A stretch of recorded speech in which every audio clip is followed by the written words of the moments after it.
भागवत में शौनक मुनि नैमिषारण्य में सूत जी से कहते हैं, और वो क्या कहते हैं?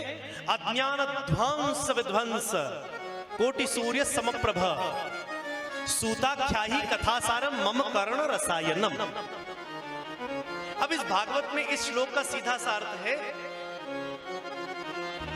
अज्ञान है प्रभु ऐसे शब्द बोलिए जिससे मेरे अज्ञान को जला करके भस्म हो जाए मेरा अज्ञान, और मेरे कान में ऐसा रसायन डाल दीजिए जिससे मेरे मन में भक्ति उपज जाए। लेकिन जो मेरे युवा भाई बहन बैठे हैं, जो हायर एजुकेटेड हैं, उनको मैं बता दूं कि ये श्लोक में फिजिक्स और केमिस्ट्री दोनों है। थोड़ी सी विषय से हट रहा हूं क्योंकि यहां पे युवा भाई बहन भी बैठे हैं, इसलिए इस श्लोक में फिजिक्स और केमिस्ट्री दोनों है। अज्ञान ध्वंस विध्वंस कोटि सूर्य समप्रभा। वो कहते हैं ऐसा एक्सप्लोजन होना चाहिए, ऐसा विस्फोट करिए अपनी बातों को सुना करके कि मेरे अंदर का मल दूर हो जाए। और इसमें फिजिक्स इसलिए है क्योंकि फिजिक्स कहती है कि लाइट जब एक निश्चित डेसिबल पर तक पहुंच जाती है तो वो लाइट, जब साउंड एक निश्चित डेसिबल तक पहुंच जाता है तो वो लाइट में कन्वर्ट हो जाता है।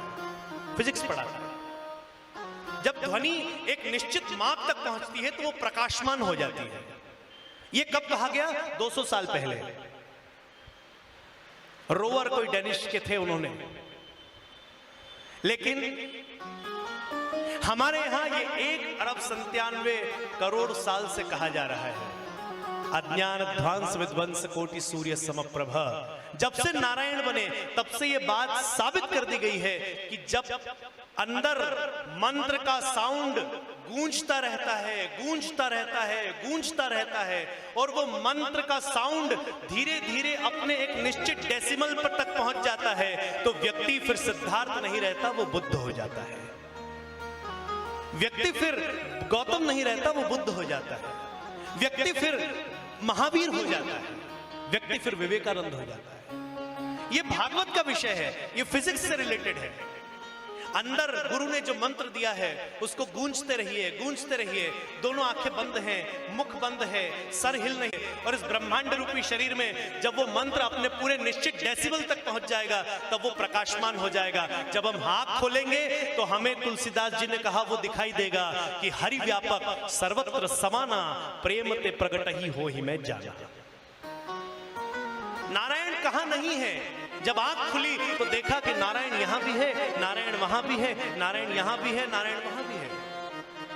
यह कब होता है? जब वो मंत्र की गूंज प्रकाश में परिवर्तित हो जाती है।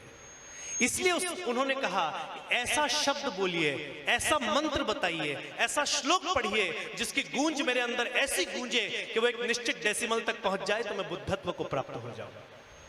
पहला श्लोक है भागवत का, सबसे पहला श्लोक शौनक जी पूछ रहे हैं सूत जी से, और दूसरी लाइन कहते हैं सूता क्या ही कथा सारम मम कर्ण रसायनम। ये केमिस्ट्री से रिलेटेड है। केमिस्ट्री कहती है कि कुछ रसायन जैसा आप सोचते हैं वैसे रसायन आपके शरीर में बनना शुरू हो जाते हैं। ये प्रूव्ड हो रहा है कि जैसे आप विचार करते हैं वैसे केमिकल्स आपके शरीर में बनना शुरू हो जाते हैं। अगर आप भगवती विचार में हैं तो भगवती चिंतन आपके मन में है तो आप भगवत स्वरूप होने लगेंगे।